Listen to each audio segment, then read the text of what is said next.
it seems like you're just like super intentional with your training, like not just picking the races and like the actual like methods of training, I guess, but like with strength training and nutrition, all this stuff. It seems like you're just really dialed in and intentional with everything. Yeah. Where does all that come from? I guess it comes back to celebrating our bodies with exercise and not taking anything for granted. I think also with my background, I am a certified personal trainer. I don't train clients one-on-one, but my background is in strength. So I just know how important it is, especially coming from somebody who was like a cardio person back in the day. Like we thought cardio was like the only way, and it's just not. That's one surefire way to get burnt out. So I think the intentionality comes from not taking my body for granted, but also understanding the body and knowing that I'm not going to be as good of a runner if I'm not doing my strength training. I'm not going to be as good with strength if I'm not also doing the things I enjoy, which include running and other cardio and whatnot. So I think it's been a long time coming to finally have that intentional balance, but it just feels really good. And I think being intentional with it can look different for different people. Right. So it doesn't have to look exactly like my schedule or my training. But I've also just found what works and what feels good. And that's important. Yeah. Yeah, everybody's so unique and different. Do you feel like, do you prefer strength training over running? Or do you have a preference? Not really. I would say right now running. But like at the end of a training cycle, I'm like, oh, I can't wait to lift really heavy. Yeah. But I've never been like, I'm a dumbbell gal. Like I'm not like, I'll go to the squat rack every once in a while.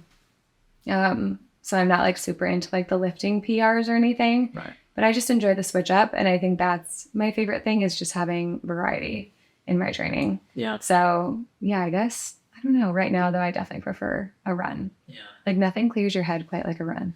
Yeah. Yeah. I always say running is good for your mind and lifting's good for your body. Yeah. Yep. I would agree. I don't really ever feel like I've cleared my mind after a strength training session. Maybe in a different way, like I'm in a better mood, maybe just because I had some time to myself, but you're thinking more during strength training, counting your reps or whatever. Yeah. Whereas running, you just let it rip. That's a good point. Because when you're strength training, like you're going from exercise to exercise, and you're focused on your form and counting your reps and everything. Interesting. I never thought about.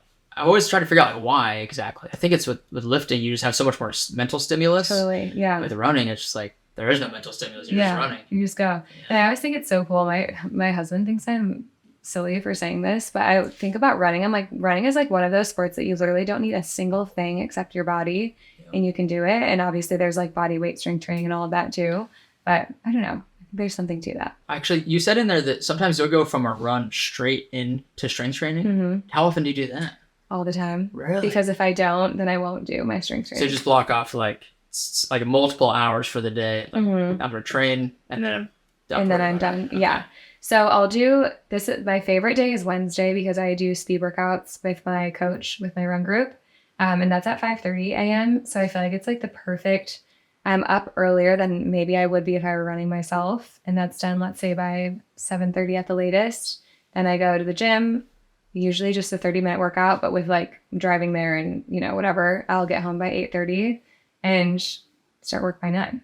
So it's not putting me back that much. I'll also like a lot of times I'll plan to go right away, but I'll either be like too sweaty, I need to come home and shower and change, or I'm anxious about like getting a work thing done. So I'll go in the afternoon, but I have to like really force myself to go later. Yeah. Because it's like when you're in the zone for the workout, like let's just get it all done with at once. I probably will have a more quality lift session if I went later to have a second to like calm down after the run.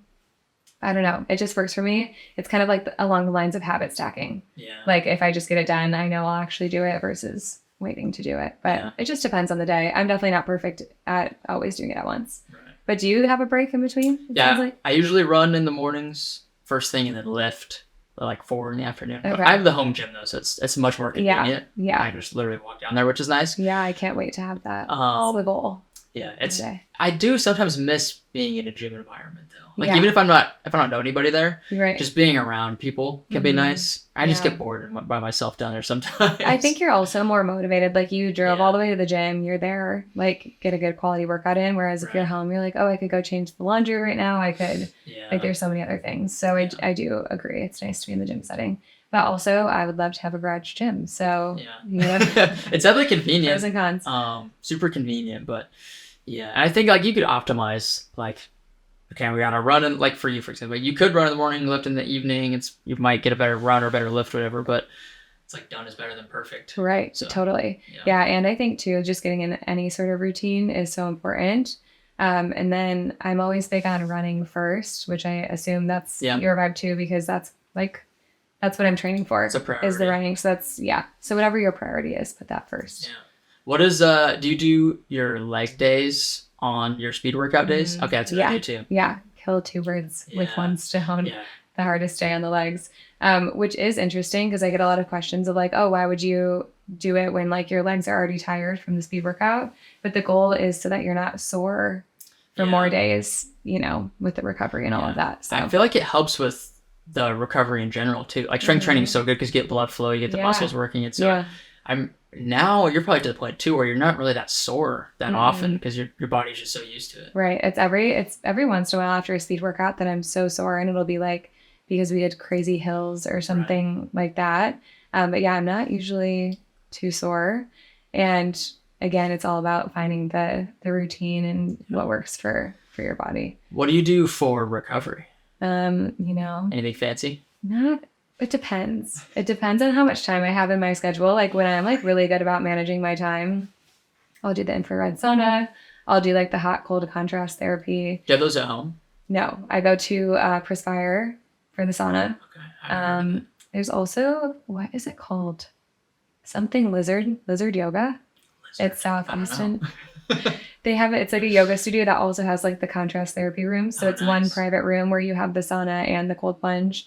I really want to buy a cold plunge. You have one. Yeah. Do you like it? I love it. Okay. Yeah, I think I'd recommend it. Yeah. That's like kind of like our next. I know a guy. Yeah. Do you? I know a guy. I'll hook you up. Okay. Yeah. Okay. Perfect. Yeah. I think because my husband's really into all the health and wellness things too. He does like the cold shower every morning. And I've also seen like crazy studies on sauna usage, expanding your life. And I also am really into the IV drips. I get those a lot. Done one of those. I'm surprised you haven't. You would have loved it after what did you do? 62 miles in the church parking lot? The parking lot, yeah. I probably should have gotten an IV drip. I usually get them like in the summer. If I have like a really big long run on a Saturday morning, I'll get one Friday before, and you just feel so much more hydrated. You don't feel as depleted after the run. Right.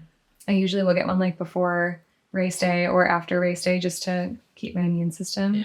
Are they like $100? How much do they cost? Yeah, it kind of depends on where you go.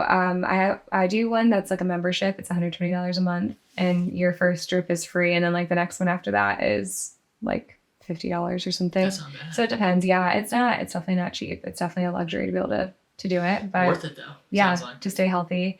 That's like one of the things too that I always think of. Like I'd rather invest in my health to prevent something versus like be screwed and like have something worse happen and then you're paying crazy medical bills or whatever. So that's kind of recovery. But as far as just like the bare bones of recovery, I'll still go for a walk sometimes just to kind of shake things out. I stick with my PT exercises that like my physical therapist just sends me, and they're like weekly that I can do. So maybe I'll do those on a recovery day. Sleep is like the biggest thing for me, getting on 8 to 9 hours of sleep, which again is a luxury because I know some people have kids and whatever. And then lots of water. Yeah. Electrolytes. Yeah. Have you tried Switchback yet? No, I need to. Okay. I'm sorry, I'm the worst supporter ever. I'll get you a towel before you leave. Okay. Yeah, I like walking. Walking for me is like, because it's active recovery, like the blood flow. Yeah. I would say motion is lotion. Yeah, I was literally just going to ask if you're the one that says that. My coach always says, what does he say? Movement, I don't know, something blood flow, which promotes movement, promotes blood flow, which promotes recovery. There we go. Yeah. Yeah. Same thing. Exactly. That's why like biking is so good, cycling, swimming, all that's so good, especially like low impact kind of stuff. Right. Yeah. When I was training for Eugene, I took one run day out and did cross training instead, and I'd swim or bike, and I felt like my body loved having that. Yeah. And it was for my recovery day anyway, so it was like the perfect recovery. I do have a recovery run 2 days a week after like my speed workout and then after my long run, but then I do still have like the 2 full rest days where I'm not running or strength training at all. So I feel like those 2 rest days, I try, like I have to walk the dogs. Yeah. I try my best to not do anything because I'm a very big like pusher of like, you have to rest. It's just as productive. Yeah. But yeah, obviously I'm still getting in some steps or stretching or something. Yeah. That's awesome.